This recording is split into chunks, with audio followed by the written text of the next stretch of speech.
बबीता और सुधीर जी का हंसता खेलता परिवार था। लेकिन सुधीर जी के चले जाने के बाद क्या होने वाला है यह सुधीर जी को अच्छी तरह से पता था। इसलिए बबीता जी को ऐसा पाठ पढ़ा कर गए थे कि बुढ़ापे का सहारा बनेगा। तो दोस्तों, यह स्टोरी सुनने से पहले अगर मेरे चैनल पर नए हैं तो प्लीज सब्सक्राइब कर दीजिएगा, और स्टोरी पसंद आएगा तो ज्यादा से ज्यादा शेयर कीजिएगा कि और लोग भी स्टोरी का आनंद उठा सके। तो चलिए स्टार्ट करते हैं। एक बहुत बड़ा शहर था। उसके पास में ही सटा हुआ एक गांव था, जिसमें बबीता और सुधीर जी भी वहां पर रहते थे। उनके 3 बेटे थे। तीनों बेटे ही बहुत ही नालायक, या यह कहे कि बस अपना ही फायदा देखते थे। माता पिता का उन्हें कोई भी फर्क नहीं पड़ता था कि वह कैसे है या उनका हालचाल कैसा है, कुछ भी नहीं लेते थे। बस तीनों बेटे एक दूसरे का देखा देखी ही करते थे। तीनों बेटों को लगता था कि माँ बाप उसे प्यार ज्यादा करता है, उसे सारा सामान धन देता है तो उसे देता है। बस तीनों इसमें ही रहते थे। लेकिन सुधीर जी बहुत ही अच्छे और समझदार इंसान थे। वह अपने तीनों बेटों के रग रग से वाकिफ थे। सुधीर जी किसी प्रकार से लेकिन अपना परिवार को बचाना चाहते थे। वह नहीं चाहते थे कि 3 हिस्से में मेरा घर परिवार हो जाए और मुझे और मेरी पत्नी को लाइफ में कभी भी दिक्कत आए। इसलिए सबसे पहले तो वह तीनों बच्चों की अपनी शादी करवाते हैं धूमधाम से। लेकिन शादी के बाद भी तीनों बेटों में कोई भी बदलाव नहीं आ पाता है, और तो और बिगड़ ही जाते हैं, अपनी पत्नियों की बात मानने लगते हैं। बस सुधीर जी का पेंशन जो आता था उससे ही घर का पूरा खर्चा चलता था। इसलिए तीनों बेटे जो भी पैसे कमाते थे वो उनका सब बच जाया करता था। इसलिए माता पिता के पास थोड़ा सा इज्जत दे दिया करते थे। लेकिन कभी भी पैसों की यदि कभी सुधीर जी मना कर देते थे तो वह मुंह ऐंठ कर चले जाते थे, मुंह घुमा लिया करते थे और ताने भी देते थे। सुधीर बाबू सब जानते थे, बस उन्हें फिक्र रहा करता था कि बुढ़ापे का किस प्रकार से गुजरेगा। ऐसे तो मेरा पेंशन आता ही रहेगा जब तक मैं रहूँगा, क्योंकि सुधीर जी सरकारी ऑफिसर थे और उनका अब पेंशन आने लगा था, क्योंकि तीनों बच्चे की तो शादी होने के बाद बाल बच्चे भी होने लगे थे। लेकिन एक दिन अचानक ऐसी दुर्घटना घट जाती है कि जिससे सुधीर बाबूजी बीमार पड़ जाते हैं और उनका पैसा उनमें खर्च हो जाता है। और लेकिन वह डॉक्टर उन्हें बचाने से साफ साफ मना कर देता है, कहता है कि अब यह भगवान के प्यारे हो जाएंगे, बस इनके पास कुछ समय का ही वक्त है। तीनों बेटे तो उनके पास झूठ मूठ का आंसू बहाने के लिए आ जाते हैं। लेकिन वह जानते हैं कि मेरे पिताजी चले जाएंगे तो उनका पेंशन का जो पैसा है हम तीनों ही बांट लिया करेंगे, और माँ का क्या है, माँ कहीं पर भी गुजारा कर लिया करेगी। सुधीर बाबूजी यह सब जानते थे तीनों बेटे का कि मेरी पत्नी के हाथ में कुछ नहीं है, या जो पेंशन का पैसा है वह भी शायद बेटे बहू हड़प न ले। इसलिए सुधीर बाबू जब तीनों बेटे सो गए, रात के करीब 1 बजे उनका आंख खुला, या यह कहे कि वह अपनी पत्नी के बातों को उनसे बात करने के लिए इंतजार कर रहे थे तीनों बेटे बहू को सोने का। सब हॉस्पिटल में उनकी पत्नी उनके पास ही बैठी थी और सब बच्चे अपने अपने घर पर ही थे। इसलिए सुधीर बाबू अपनी पत्नी को उठाते हैं। उनकी पत्नी उठती है और बोलती है, क्या जी, क्या हुआ, कोई दिक्कत हो रहा है, डॉक्टर को बुलाए, बच्चों को बुलाए। इस पर सुधीर बाबू जो बोलते हैं वह सुनकर बबीता जी की रोंगटे खड़े हो जाते हैं। सुधीर बाबू बोलते हैं, मेरी बबीता, बस मैं अब कुछ ही पलों का मेहमान हूँ और तुम बच्चों को क्या बुलाओगी। जो बच्चे आज तक मेरे नहीं हुए, मेरे टुकड़ों पर इतने सालों तक पड़े बढ़े और अपना 1 रुपया भी उठाकर खर्च नहीं किए, उनसे तुम क्या उम्मीद कर रही हो। अभी भी मेरे ही पैसे से मेरा इलाज चल रहा है और आगे भी तुम्हारा गुजारा मेरे ही पैसों से होने वाला है। इसलिए मेरी एक बात गांठ बांध कर रख लो, क्योंकि मैं नहीं चाहता हूँ कि मेरे जाने के बाद तुम्हें कोई दिक्कत हो, क्योंकि तुम्हें अगर दिक्कत होगा तो मेरा रूह रोएगा। इसलिए मैं जो बात तुमसे बोल रहा हूँ वह बात गांठ बांध लो, इससे तुम्हारा जिंदगी गुजर जाएगा और तुम्हें भी बहुत ही सहारा मिलेगा। बोल बबीता को एक राज की बात बताकर चले जाते हैं, और वह राज की बात यह थी कि सुधीर बाबू एक छोटे से लगभग बहुत छोटा भी नहीं लेकिन उम्मीद से ज़्यादा बड़ा भी नहीं। एक ऐसा संदूक लकड़ी का देकर जाते हैं जिसमें अंदर से लोहे का चदरा से बना हुआ था और ऊपर से लकड़ी और फिर ऊपर से पीतल का। वह बक्सा देखने में बहुत भी अद्भुत था और वह सुधीर बाबू ऐसे जगह पर एक रख कर गए थे। बहुत ही पहले से वह बक्सा रखे हुए थे और उसमें बहुत सारे पत्थर भी रखा हुआ था, या कहिए कि गहना गीठो ही था। समझिए, वह गहना गीठो हो या पत्थर, उनका अनमोल अब बबीता जी के लाइफ में क्या, ये वही सब सुधीर बाबूजी समझा गए और एक राज की बात बताकर बस उसी समय भगवान के प्यारे हो गए। बबीता को जब एहसास हुआ कि सुधीर बाबू इस दुनिया से चले गए हैं तो तुरंत डॉक्टर और बच्चों को बुलाए और फट सब इलाज करने के लिए कोशिश की, लेकिन सुधीर बाबू तो चल गए थे। बबीता का रो रो कर बुरा हाल था। तीनों बेटों ने दाह संस्कार किया और माँ को घर लेकर गए। माँ को तो कुछ दिन अच्छे से रखे, लेकिन फिर उसके बाद सचमुच तीनों बेटों ने खाने पीने का भी आफत कर दिया। कभी कोई देता तो कभी दिन दिन भर भूखे रह जाते। तब बबीता को याद आया कि उनके पति क्या कह के गए थे। वह संदूक खोजने लगी। वह संदूक खोजने के लिए अपने पुराने घर में गई। पुराना घर यानी कि बबीता जी का 2 घर था। एक सुधीर बाबू घर बनवाए थे तीनों बेटों के लिए, 3 घर बनवाए थे अलग अलग और एक ही में ज्वाइंट किए हुए थे। और एक घर सुधीर बाबू यानी बबीता जी का एक बहुत पुराना घर था जिसमें वे सास ससुर का घर था। उसमें बस 2 ही रूम रहा करते थे। बबीता अब अपने पति के जाने के बाद उस रूम में ही जाकर घर में चली गई, लेकिन जाने से पहले वो बक्सा उस घर से खोज कर यहाँ पर ले आई थी और बक्सा बेटे बहू को दिखलाकर सचमुच कर जाने लगी। बेटे बहू जब वह बक्सा देखे तो उनका आँख चौंधिया गया और एक दूसरे से बातें करने लगे। बबीता वे बक्से लेकर अपने पुराने घर में चली गई। सुधीर बाबू जिस प्रकार से बतलाए थे कि तुम अपने ससुराल के ही घर में रहना और मेरा पेंशन का जो पैसा आएगा उससे अपना गुजारा करना, और यह बक्सा कभी भी किसी को भी छूने भी मत देना, इस बक्से को कभी भी अपने से दूर मत करना। बेटे बहू जब यह बक्से को ले जाते हुए देखे तो माँ से पूछे कि माँ इस बक्से में क्या है और तुम कहाँ जा रही हो।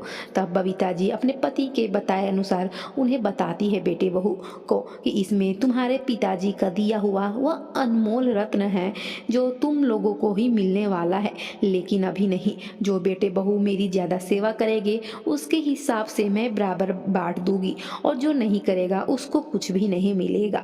और मैं अब से उसी घर में रहूंगी क्योंकि इस घर में तुम्हारे पिताजी के बिना मुझे मन नहीं लगता है और उस घर में तुम्हारे पिताजी की बहुत सारी यादें बसी हुई है, तो मैं अब वहीं पर रहूँगा। बेटे बहू इस घर में रोकते रह गए लेकिन नहीं रुकी, क्योंकि बेटे बहू तो लालच में रोक रहे थे कि इस बुढ़िया का बक्सा हड़प लेंगे।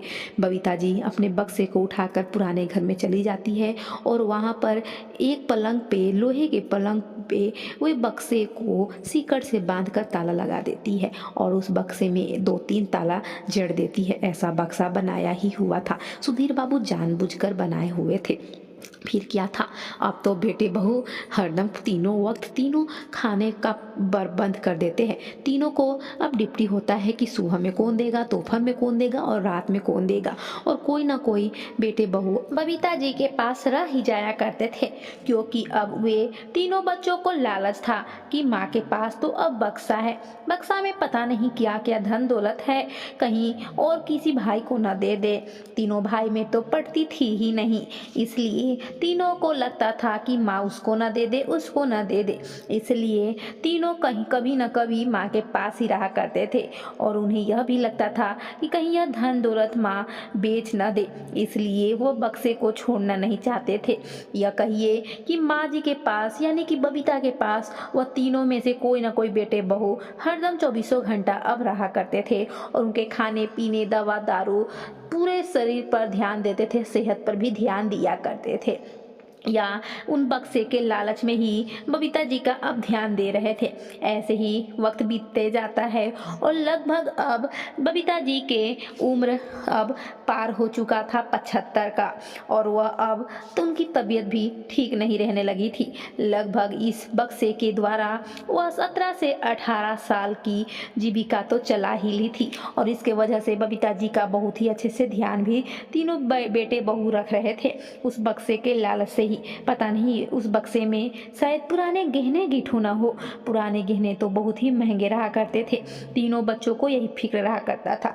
आज बबीता जी की तबीयत ज़्यादा ही खराब थी, इसलिए तीनों बेटे बहू भागकर पुराने घर में आते हैं और डॉक्टर को बुलाते हैं। माँ को बहू समझाते हैं कि माँ चलो वहाँ पर हमारे साथ रहना, लेकिन बबीता जी नहीं मानती हैं।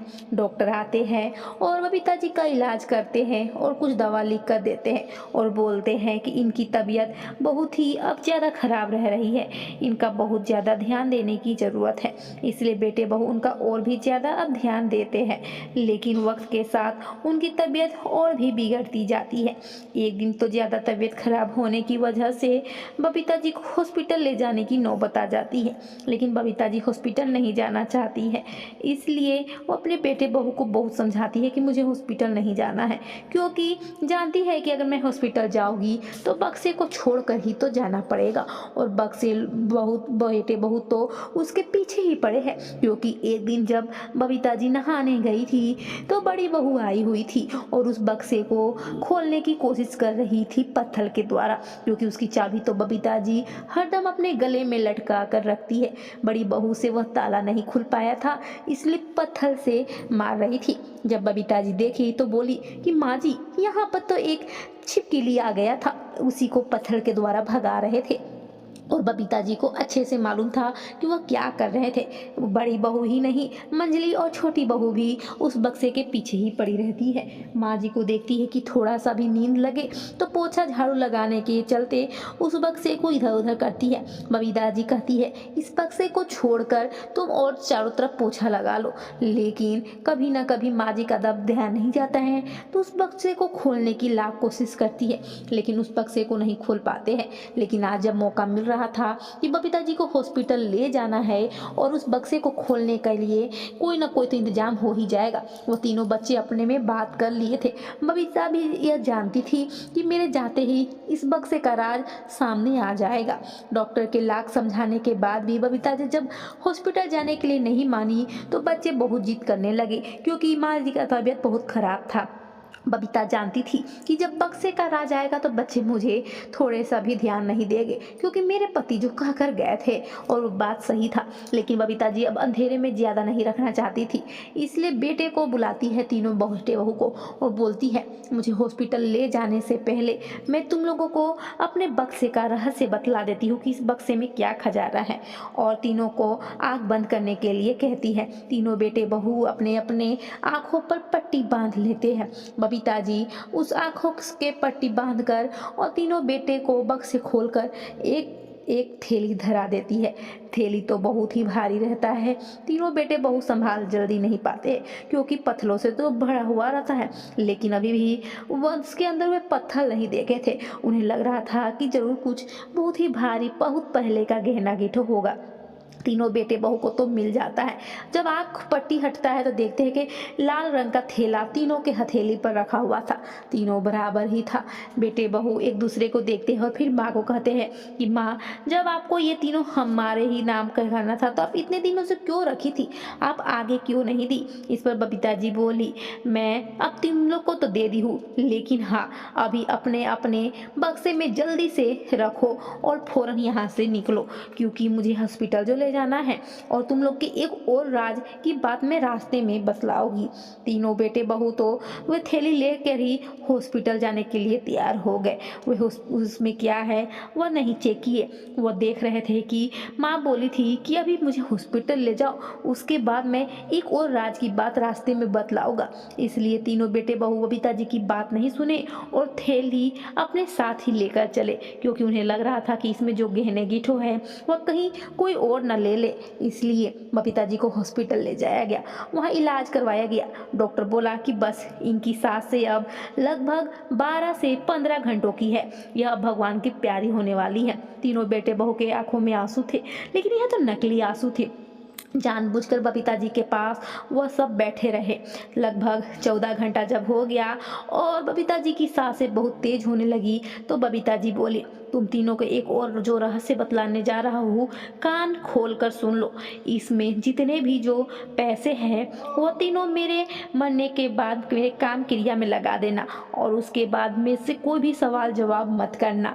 जब बबीता जी चली गई तो तीनों बेटे बहू बहुत सोचने लगे कि माँ ऐसा क्यों कही, इसमें तो बहुत सारा खजाना है लेकिन थोड़े से ही पैसों की क्यों कही। तीनों बेटे बहू वो सब ध्यान न देते हुए काम क्रिया माँ का करते हैं।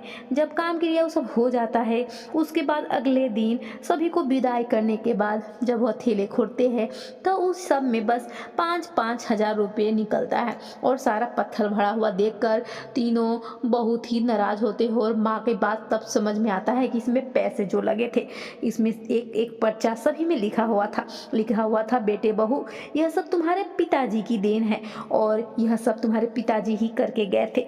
अगर मैं यह राज तुम लोग को आगे बतला देती तो तुम लोग मेरा ध्यान इतने सालों तक 15-16 सालों तक नहीं रखते, और मुझे पता नहीं दर दर की ठोकरें खाना पड़ता, और यह तुम्हारे पिताजी को मंजूर नहीं था। और हाँ, इसमें जो पैसे हैं मेरे काम की रिया के हैं, तुम लोग का 1 रुपया भी मैं नहीं ली हूँ, और मैं जब तक जिंदा थी तो मैं अपना ही पैसा के समझी तो तुम लोग से खाई हूँ, क्योंकि मेरे पति ही तो घर बनाकर जो गए थे उसमें तुम लोग रह रहे थे। अगर मैं किराया भी लगाती तो मैं अच्छे से खा पी लेती, इसलिए मुझे तुम लोग के साथ ऐसा छल करना पड़ा, क्योंकि जब ऐसी संतान हो जाती है तो माता पिता को दिमाग से तो काम लेना ही पड़ता है। तीनों बेटे बहू अपनी माँ की बातें को बहुत ही दिमाग में रखकर बहुत रो रहे थे। उसमें आगे लिखा था, बच्चों तुम लोग को अगर पता चलता कि इसमें धन दौलत नहीं है तो तुम लोग मुझे नहीं रखते। इसी प्रकार से तुम लोग के भी जब बच्चे होंगे तो ऐसे ही पीढ़ी आएगी, इसलिए कभी भी अपने बच्चों को लालच की पाठ मत पढ़ाना, उन लोग को एकता का पाठ पढ़ाना, और हाँ, अपने लिए भी कुछ बचा कर जरूर रखना। इतना ही कहकर तीनों पढ़कर रोने लगते हैं और माँ की याद आ जाती है। तो दोस्तों, ये छोटी सी स्टोरी कैसी लगी? अगर सचमुच दिल को भा गया हो तो ज़्यादा से ज़्यादा शेयर कीजिएगा। तो मिलते हैं अगली स्टोरी के साथ, तब तक के लिए धन्यवाद।